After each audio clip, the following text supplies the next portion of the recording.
Olá! Começa agora o Diálogos, um programa da TV Unesp para a divulgação científica e institucional. Aqui, nós conhecemos as pesquisas e os avanços científicos do Brasil e do mundo. E também falamos de importantes ações da Universidade Estadual Paulista, a Unesp. O tema do nosso programa hoje são as tendências pedagógicas. Quem conversa com a gente é Vandeir Pinto da Silva, professor do Departamento de Didática da Unesp em Marília. Professor Vandeir, é um prazer recebê-lo aqui no Diálogos. O prazer é meu, Maíra. Obrigado pelo convite. Professor Vandeir, muito se fala das tendências pedagógicas, correntes pedagógicas, quando discutimos educação. E essas tendências pedagógicas, elas têm uma certa influência política, pela linha liberal e pela linha progressista. Eu queria que o senhor começasse o programa explicando para a gente essas duas tendências. É verdade. As tendências pedagógicas, nós podemos classificá-las pelo menos em dois grandes grupos, né?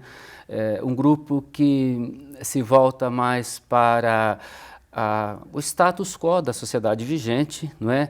Não se opõe às questões que o capitalismo apresenta, às suas contradições, e um outro grupo que, ao contrário disso, busca fazer a crítica do capitalismo e ousar a transformação desse sistema.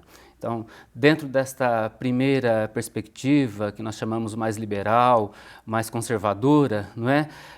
Várias tendências aí se constituíram, a chamada escola tradicional, a escola nova, a escola tecnicista, não é? E no âmbito das tendências transformadoras, nós temos a tendência libertadora do Paulo Freire, não é? A libertária, de vertente anarquista, e a pedagogia histórico-crítica, né, que tem Saviani, Libano e outros intelectuais brasileiros, né, falando de um recorte assim, mais nacional. Né. Professor, se a gente pensar nessa tendência liberal num primeiro momento, né, como que se dá esse processo de ensino-aprendizagem, como que fica a relação aluno e professor dentro da sala de aula? As tendências sempre buscaram responder a um contexto social, né. Num contexto social brasileiro, por exemplo, em que poucas pessoas tinham acesso à educação, a tendência chamada tradicional, ela foi muito predominante. Não é? Era uma escola que valorizava muito o conhecimento erudito, diga-se de passagem, não é? Não havia um questionamento sobre a validade ou não desses conhecimentos, eles eram tomados como válidos em si mesmos, não é? Os professores eram bem formados, não é? Eles tomavam esse conhecimento também como verdade e a função principal deles era transmitir esses conhecimentos. Então, aos estudantes cabia aprender esses conhecimentos, não é? Reproduzir esses conhecimentos e ostentar essa riqueza de conhecimento erudito que era passado a eles. Né? E a linha progressista vem numa crítica a esse ensino tradicional mecanicista. Se nós tomamos a escola nova vem se opor a essa, mesmo sendo uma tendência ainda conservadora, no sentido de não se opor ao capitalismo, ela vem se opor a essa tendência tradicional. Né? Se na escola tradicional o professor era o centro, não é, do processo de ensino-aprendizagem, o ensinar era o que se enfatizava, não é? Na escola nova, o aluno passa a ser o centro desse processo. Então, o aprender é o mais importante, não é? A voz é dada ao estudante. Então, é uma outra perspectiva, os trabalhos em grupo são bastante valorizados, os alunos opinam sobre o conteúdo a ser discutido, não é? Os alunos avaliam o processo de ensino-aprendizagem, não é? Eles selecionam os conteúdos que consideram mais importantes para serem aprendidos. Há uma aspiração democrática muito grande dentro dessa proposta. Ela cumpriu esse papel importante, não é, de se opor a uma pedagogia tradicional que assim se colocava tão dona do saber. Né? O saber é questionado e ele passa a ser reconstruído e construído com os estudantes dentro da perspectiva da escola nova. Né? E hoje, professor, a gente consegue ter um panorama de qual tendência, né, que se fortalece mais na sociedade, dentro das nossas escolas? Eu penso que sim. Penso que hoje nós temos, infelizmente, né, uma predominância de uma vertente mais técnica, mais tecnicista, não é? A vertente tecnicista é esta que, no meu modo de ver, não é, deixou o professor numa situação muito fragilizada. O professor deixou de ser o autor e o produtor do conhecimento para ser um mero reprodutor dos conhecimentos que outros formularam e produziram. Né? Reprodução de livro didático. O livro didático passou a ser a peça central. Qualquer profissional, né, da área da educação, não importava a área, apoiando-se num bom livro didático, poderia dar aulas de qualquer assunto. Este procedimento tornou o trabalho do professor sem significado, não é? Mais sem significado ainda ficaram esses conteúdos para os estudantes, e com isso nós temos uma predominância, como eu chamei, que data principalmente de 1960 aqui no Brasil, que coincide com a entrada do país na indústria e no comércio que se apresentavam emergentes. Não é? Então, vem a ideia, pela primeira vez no nosso país, da escola para todos, mas uma escola muito dirigida para a formação técnica. São trabalhadores vindos da zona rural, são pessoas do povo que precisam aprender o mínimo para lidar com aquilo que a indústria exigia e o comércio exigia naquele momento. Uma educação, portanto, muito limitada. Fica em segundo plano a formação humana, com todas as dimensões e riquezas que ela contém. E aí seria uma formação para o mercado? Uma formação para o mercado, e isto é uma constante até hoje. Por isso que eu digo que isso pode estar presente até hoje, porque na sua relação com a escola, na sua relação com a sociedade, ela sofre as determinações do que a sociedade espera, do fluxo do mercado, da produção e de como as coisas estão sendo priorizadas socialmente. Então a escola não é neutra, ela deve, penso eu, resistir a essas investidas, né, ganhar em autonomia e propor aspectos emancipadores, mas ela, por sua vez, também é determinada por essas circunstâncias que são próprias, né, num contexto social específico. E um pouco mais sobre o papel da escola na formação dos cidadãos, a gente conversa daqui a pouco. Tá ok. O Diálogos vai para um breve intervalo e já volta. Fique com a gente.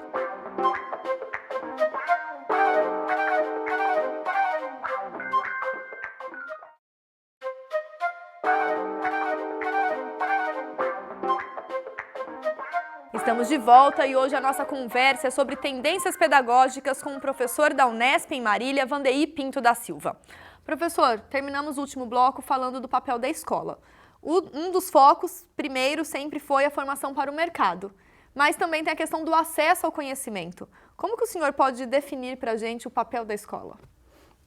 O papel da escola, penso que deva ser, além da formação competente, do ponto de vista desse cidadão, dos conhecimentos que são próprios da educação escolarizada, a formação da consciência desses estudantes para que eles possam intervir na sociedade, possam, com autonomia, não é? Traçar destinos novos para a sociedade, que é o que nós desejamos. Senão a sociedade vai continuar do jeito que ela está, com todas as injustiças e todos os problemas que ela contém. Então o papel da escola numa sociedade que é sempre em mudança, não é? É ter esse compasso, integrar o estudante a esse contexto social e, ao mesmo tempo, propiciar a ele condições de transformar esse contexto social. Não é só simplesmente adaptar esse estudante a situações de mercado adversas, a situações de injustiças que aí estão. Eu consegui um meu emprego, tudo bem. Não. Como eu também posso intervir lá no meu emprego, no meu trabalho, como cidadão, como pessoa humana. E mais do que isso, como eu posso me enriquecer enquanto pessoa nesse processo formativo. Né? E pensando um pouco nesse processo de autonomia e do que o senhor tem falado em relação ao papel da escola, não podemos deixar de mencionar o educador Paulo Freire, né, que é um grande nome da educação no Brasil, e ele diz que professores e alunos também aprendem mediatizados pelo mundo. Isso. Né? Como que se dá essa relação e os professores e alunos percebem essa significação do mundo no processo de aprendizagem? O Paulo Freire foi espetacular, não é? Nas suas intervenções, na percepção que teve das condições de analfabetismo no Brasil, a necessidade de possibilitar ao conjunto dessas populações marginalizadas o acesso ao conhecimento, e não se tratava apenas de alfabetizar, mas de formar, não é? Era um processo de educação mais amplo, não só de alfabetização que ele preconizava.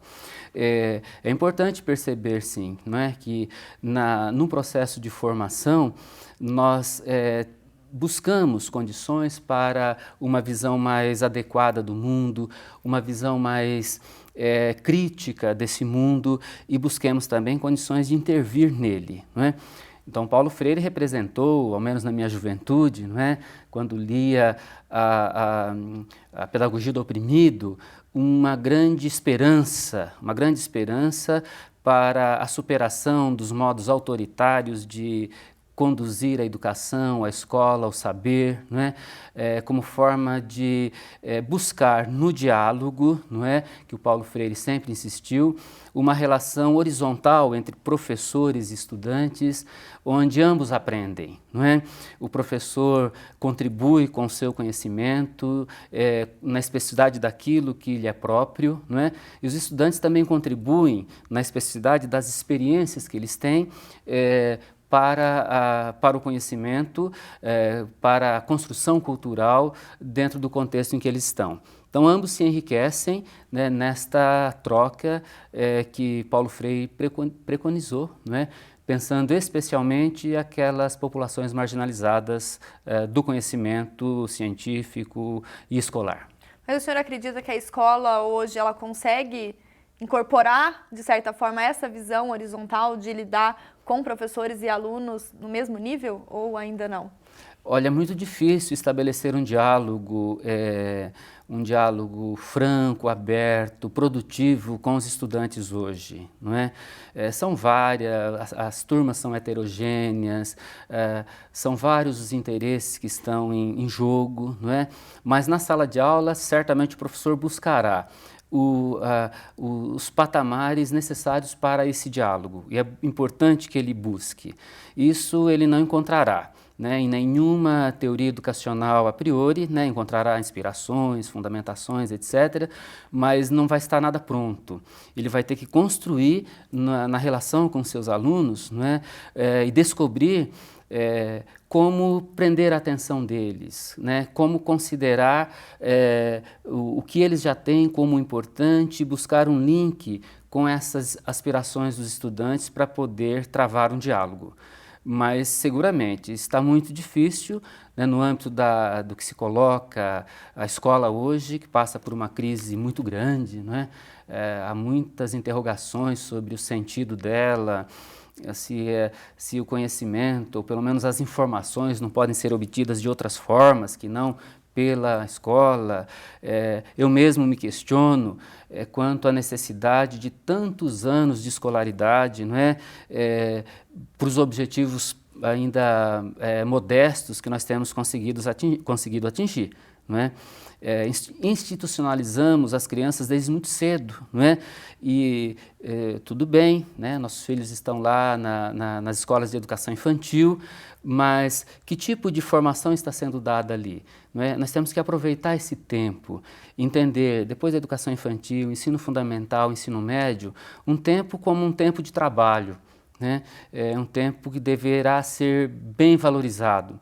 Nas condições dadas hoje, não é, para o trabalho do professor, eu penso que ainda há um bom caminho a andar, não é, para que nós possamos ter esse diálogo, estabelecer um diálogo profícuo no processo formativo. E nesse diálogo, muitas escolas, né, muitas tendências pedagógicas como a Montessori e a Waldorf pensam no formar para a vida.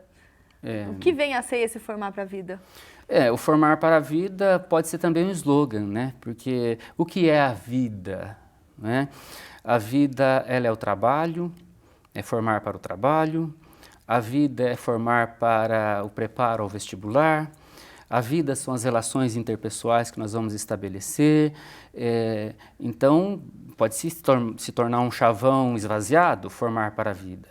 Eu considero que são importantes alternativas, como essas pedagogias que você citou, também Freinet, incluindo aí, dentre outras, não é? Para nós termos alternativas, não é? E aqueles pais e aquelas famílias que podem optarem por algo alternativo, né, para os seus filhos. Que acaba sendo um investimento um pouco maior do que o estilo tradicional de ensino. Um pouco maior, e também com vantagens e desvantagens, né? As escolas que valorizam muito a formação do ponto de vista de uma liberdade maior, de uma autonomia maior dos estudantes, né? Elas deixam de enfatizar, por exemplo, o preparo ao vestibular. Então, na pedagogia Waldorf, por exemplo, os pais começam a se questionar depois, aí, quando os alunos já estão prestes a irem ao vestibular, se a formação foi compatível para isso. Eu entendo que a formação não deva ser em função de, mas olha só, o mercado de trabalho, a concorrência que se apresenta, coloca uma interrogação na cabeça desses pais. Será que os meus filhos poderão ingressar nos vestibulares mais concorridos, né, das universidades públicas brasileiras? Né? Então, são questões que se colocam para nós hoje também, no nosso processo de trabalho. Um processo de trabalho que tende a ser muito desgastante do ponto de vista do produtivismo, não é? Negando condições de satisfação humana no nosso próprio trabalho. Então, os estudantes também, de repente, se veem privados de uma satisfação com o conhecimento, de uma relação mais produtiva com esse conhecimento, para tomar esse conhecimento como um meio apenas para continuar os estudos depois. E aí o senhor defende um outro tipo de formação que a gente conversa daqui a pouco. Tá ok. O Diálogos faz um breve intervalo e volta já.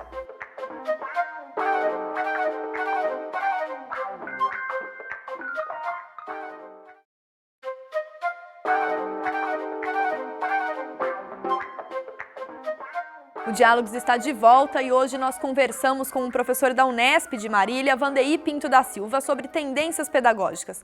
Professor, terminamos o último bloco questionando um pouco o estilo de formação, para que serve a escola, qual o papel da escola. E o senhor tem defendido ultimamente nas suas pesquisas um outro tipo de formação, que seria a formação unilateral. O que vem a ser essa formação? É verdade. Esta proposta, ela tem seus fundamentos no marxismo, né, e advoga que a educação devesse contemplar 3 dimensões: a dimensão intelectual, a dimensão corporal e a dimensão tecnológica, de forma integrada. É uma proposta que eu entendo possa se contrapor à visão unilateral predominante do tecnicismo, não é? Por quê?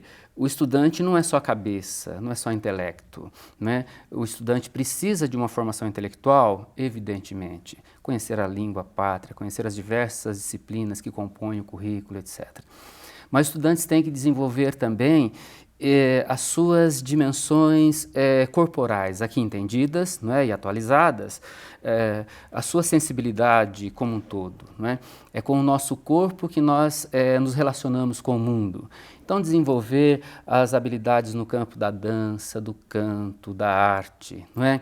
Desenvolver o nosso olhar, desenvolver a nossa audição, desenvolver a nossa sensibilidade para podermos nos relacionar melhor e usufruirmos das riquezas culturais e materiais que estão disponíveis. E, por fim, a escola também não pode descuidar da formação tecnológica. Nós somos mãos, emoção e nós somos também inteligência. Então, com as nossas mãos, com as ferramentas que prolongam as nossas mãos, nós modificamos o mundo, construímos os bens materiais, não é?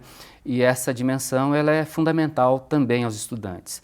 Mas fixar-se apenas numa das dimensões é uma formação unilateral. E isso traz prejuízos para a satisfação do ser humano e poderá e traz também prejuízos para a sua relação com o meio ambiente, com os demais animais e a sua permanência, inclusive, saudável, né, no mundo de hoje, na sociedade de hoje. E como que o senhor acha que a escola, de repente, vem recebendo, a escola e até mesmo a universidade, que não deixa de ser uma escola, como vem recebendo um pouco essa proposta, ou pode vir a receber essa proposta de uma formação unilateral? Eu penso que se essas escolas conseguirem se contrapor, né, naquilo que com mais ênfase às tendências dominantes, né, do produtivismo, da técnica, poderão visualizar esse ser humano de uma forma mais global, mais integrada, porque homine significa de todos, todo, né, do latim, lateral, de todos os lados. Esse homem compreendido de todos os lados, né, poderá interferir melhor na sociedade. Mas é um desafio, né? É um desafio. A tendência é que os programas educativos se fechem e que nós, na universidade, por exemplo, atuo num curso de filosofia, não é? Passemos a compreender os alunos como somente cérebro. Não é isso, né? Os alunos são inteligência, os alunos são corpo, e as dimensões da arte precisam também ser desenvolvidas, as dimensões da ética. Encontrar elementos para esse tipo de formação é muito importante num processo educativo, né? E nesse processo educativo é importante tanto os professores refletirem sobre como eles aprendem e como eles ensinam. Isso é um pouco da proposta que a Unesp mantém desde 2008, né, com os núcleos de estudos e práticas pedagógicas, né, que agora em 2013 passam a ser chamados de CENEP, né, que são conhecidos em todas as unidades da Unesp, que atuam um pouco nesse processo de reflexão dos nossos professores. É um trabalho importante, os próprios, é uma riqueza muito grande poder trabalhar com os nossos colegas professores, não é? De todas as áreas, não é? Respeitando as formações de cada um deles, não é? Os referenciais de cada um deles, especialmente aqueles que não passaram por cursos de licenciatura, que estão mais voltados para as áreas de exatas e biológicas, mas também da área de humanas. Nós tivemos a oportunidade de trabalhar com muitos colegas e isso foi muito rico, porque nós também temos que nos colocar, né, em que pese a experiência que cada um tem e a um certo grau de arrogância que pode estar presente em algum professor universitário, né, todos nós nos colocamos o problema: como é que a gente aprende? Como é que nós aprendemos? Como é que nossos estudantes aprendem? Com quais características eles vêm do ensino médio hoje, né? Quais são as qualidades do ponto de vista das informações que eles têm, que são obtidas pelos meios de comunicação, pela comunicação em tempo real que nós temos hoje, e quais são as deficiências também que eles trazem nesse processo formativo, né?